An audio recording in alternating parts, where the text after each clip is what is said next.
ఇది వచ్చి Samsung top loading washing machine. ఇది కంప్లైంట్ ఏంటంటే వాటర్ అనేది లోపల స్టక్ అయిపోయినాయి, బయటికి వెళ్ళలేదని కంప్లైంట్ చేశారు. సరే స్పిన్ పెట్టి స్టార్ట్ చేసాము, వాటర్ అనేది బయటికి అయితే రాలేదు. బ్యాక్ సైడ్ ఎలికలు ఏమన్నా చెక్ చేస్తే అంతా బాగానే ఉంది.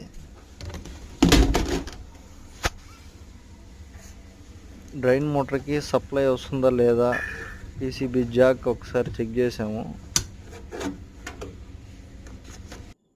చెక్ చేస్తే 235 వోల్టేజ్ అయితే వస్తూ ఉంది.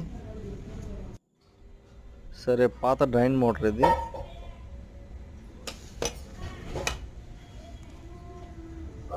కొత్తదైతే చేంజ్ చేసాము drain motor.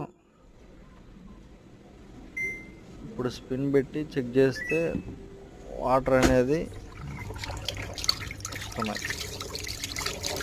Thanks for watching.